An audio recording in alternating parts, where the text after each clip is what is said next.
आगे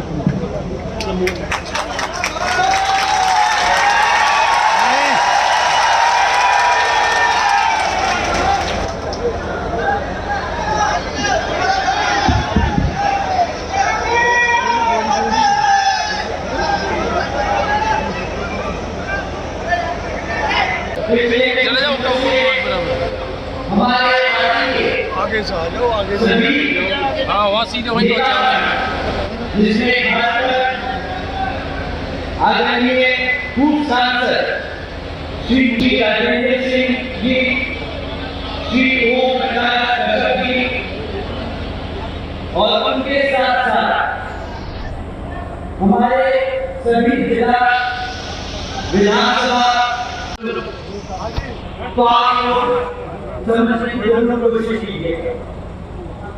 ये हमारे बच्चों को पढ़ाना नहीं चाहते, ये हमारे बच्चों को जो पढ़ लिख कर किसी तरह मेहनत कर एक डिग्री लेने में रोजगार नहीं देना चाहते।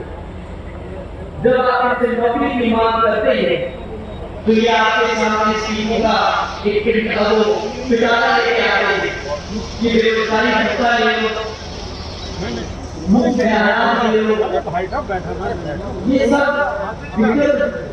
विकास की स्कीम आप लोगों के सामने रखते हैं, आप लालच देते हैं कि पैसा ले लो, पैसा लो।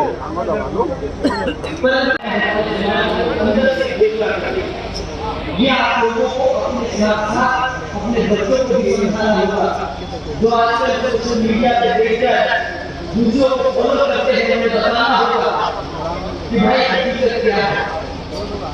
मेड इन इंडिया का नारा तो दे दिया, बट मेड इन इंडिया के नारे के बाद एक्चुअल जॉब क्रिएशन कितनी हुई प्रदेश में वो बताओ।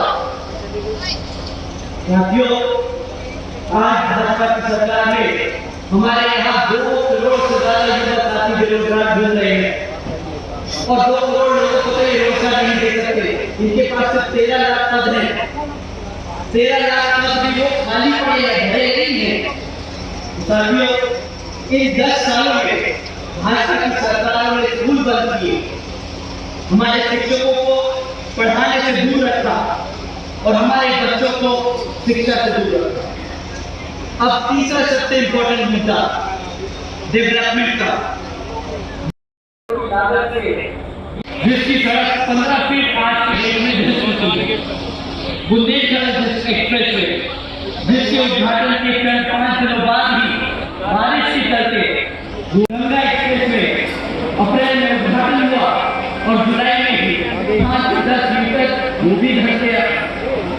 अब साथियों, ये अमेरिका की रोड इंफ्रास्ट्रक्चर को बीट करने का तरीका, ये बोलते हैं हम सड़क बनाएंगे, हाईवे बनाएंगे।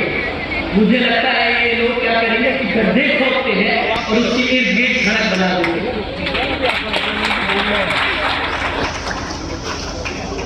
दूसरी तरफ आपके आदरणीय बहन कुमारी मायावती जी का डेवलपमेंट है।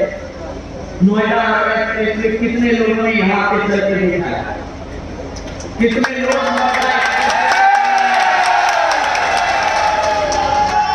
आज तक उसमें एक भी गड्ढा दिखा? साथियों, इसे कहते हैं डेवलपमेंट, इसे कहते हैं रिकॉर्ड। साथियों, भाजपा की सरकार ने पूरी कोशिश करी नकल करने की, आदरणीय बहन जी की, कि भाई हम भी एक्सप्रेस बनाएंगे, हम भी ऐसा बोलेंगे, हम भी ऐसा करेंगे। पर वो कहावत है ना कि नकल के लिए भी अकल चाहिए। कहावत में आप एक शब्द और जोड़ लीजिए, नियत। नकल करने के लिए अकल और नियत दोनों चाहिए। ना इनके पास अकल है ना नियत है।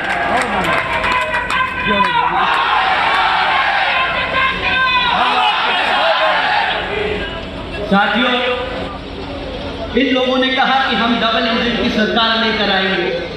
2017 में उन्होंने डबल इंजन की सरकार का नारा दिया। अब डबल इंजन की सरकार का नारा देके कहा बहुत हुई महंगाई की मार, अब की बात भाजपा सरकार। तो ये नारा देके इन्होंने लोगों को लोगों का दिल तो जीत लिया, परंतु हकीकत क्या कहती है कि 2014 में जो गैस का सिलेंडर 400 रुपये मिलता था, आज वो 1200 रुपये हो गया है। जो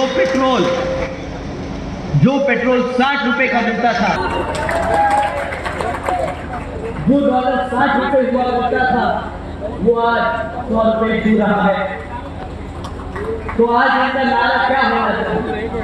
उन्होंने नारा दिया कि बहुत हुई महंगाई की मार, अब की बार भाजपा सरकार। पर अब इस काम के बाद मुझे लगता है उत्तर प्रदेश के लोग अब इन्हें ये नारा देंगे कि जनता पर महंगाई की मार जिम्मेदार भाजपा। साथियों, ये तो था 10 साल का ऐसा रिकॉर्ड। इसी बीच में सपा कांग्रेस भी कूदेगी, वो भी आएगी, वो भी अपने काम बनवाएगी कि हमने ये किया, हमने वो किया। आप लोगों ने सही कहा, उम्र में बड़े हैं, पूरा आदर सम्मान देके बात कीजिए। साथियों, पर अभी थोड़े जरूरी मुद्दों पे बात करें कि जो पीडीए, जो सरकार, जो लोग अपने आप को पीडीए का नारा देकर आप लोगों के बीच में घूमेंगे, उसकी रक्षा करेंगे, पर हकीकत कुछ और है। साथियों, कांग्रेस पार्टी के श्री राहुल गांधी जी हर मौके पर बाबा साहब डॉक्टर भीमराव अम्बेडकर जी की बात तो करते हैं, परंतु जिन प्रदेशों में कांग्रेस की सरकार चल रही है, वहां पर बीजेपी जो यहाँ उत्तर प्रदेश में काम कर रही है, उन्हीं की नीतियों पे चलकर वो वहां अपने प्रदेशों में काम कर रहे हैं। जब दिल्ली के जंतर मंतर पे हमारे युवा अपनी समस्याओं को लेकर सड़क पर उतरे थे,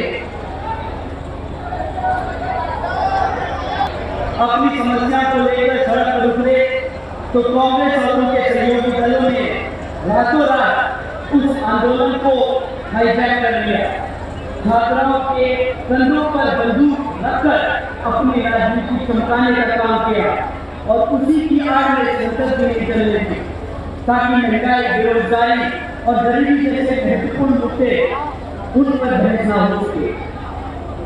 पर इनकी किस्मत थोड़ी सी खराब है कि दिल्ली का आंदोलन खत्म होने के बाद तुरंत ही वही युवा साथी, वही हमारे जेएनजी, वही छात्र, वही उन मुद्दों को लेके सड़क पर उतर आए।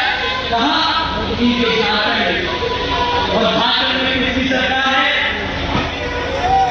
आपके राहुल गांधी कांग्रेस। अब क्या करेंगे भाई? अगर वो सही में छात्रों के साथ खड़े होते तो वहां पर तो इंसान बुलाते, परंतु वहां पे छात्रों को क्या मिला? लाठीचार्ज, गैस के गोले उठा के जेल में डाल दिया, एफआईआर करी। यहाँ पर नॉर्थ प्लेस में, यहाँ पर दिल्ली में नॉर्थ प्लेस में कुछ युवा साथी के लिए लड़ते रहे कि उसकी एफआईआर दर्ज करो, यहाँ पर नाटक करते रहे, पर उनकी ही प्रदेश में यहाँ पे उनकी सरकार चल रही है, वहाँ पे युवा साथी के साथ भ्रष्टाचार कर रहे हैं, वो उन्हें नहीं दिखता। साथियों, ये है दोगलापन, ये है कांग्रेस पार्टी का दोगलापन।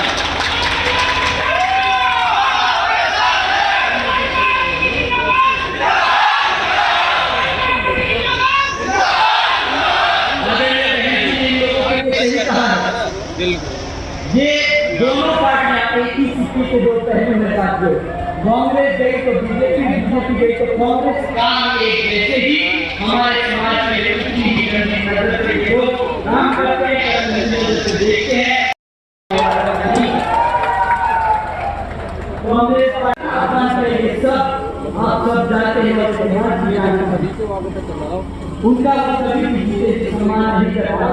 उन्होंने पूरी कोशिश करी कि बाबा साहब डॉक्टर भीमराव अम्बेडकर जी लोकसभा में उन्होंने उन्हीं के शक्ति को के खिलाफ खड़ा किया और सरकारी मशीनरी इस्तेमाल कर बाबा साहब डॉक्टर भीमराव अम्बेडकर जी को बनाने का काम किया। ये वही कांग्रेस पार्टी है जो आज कहती है हम आपके संविधान की सुरक्षा करेंगे। साथियों, इनकी हरकतों के बाद भी बाबा साहब डॉक्टर भीमराव अम्बेडकर जी नहीं बैठे, वो फिर से लड़े और फिर संविधान लिखे और लोकसभा पहुंचे। परंतु उसमें उसके बाद भी क्या हुआ? उनको उनको परेशान कर नेहरू जी ने अपनी कमेटी से, अपनी वर्किंग कमेटी से निकालने का काम किया, उन्हें छोड़ना पड़ा। उनको इतना परेशान किया, उन्हें अपने आप इस जगह से इस्तीफा देना पड़ा। साथियों, ये कांग्रेस पार्टी है जिसने आपके मसीहा को जीते भी सम्मान नहीं दिया। आपको लगता है कि उनके अनुयायियों को, उनके समाज के लोगों को ये लोग आज सुरक्षा, उनके संविधान की रक्षा और आपके लोग हमारे समाज के बच्चों के लिए हम कहीं की बात करेंगे? ये लोग आपके हकों के लिए लड़ेंगे? साथियों, ये बात आप लोग समझने की कोशिश कीजिए। आदरणीय बहन जी आए करती है, इन लोगों के बाद के लोग उन्हीं समाज के महापुरुषों, संतों, गुरुओं का जो जिससे वो रिलेट करें, उनको और उनके ही समाज से दूर करने का काम और एक्शन लेते हैं। साथियों, एक तरफ भाजपा, कांग्रेस और सरकार की ये सरकारें हैं जो ऐसे काम करती है जो आप लोगों के हित में नहीं, रात के लोगों को, हमारे लोगों को, हमारे समाज के लोगों को दबाने के, भूलने के, आपस में बात के झगड़ाने में उसके काम करती है। और दूसरी तरफ आपकी आदरणीय बहन कुमारी मायावती की है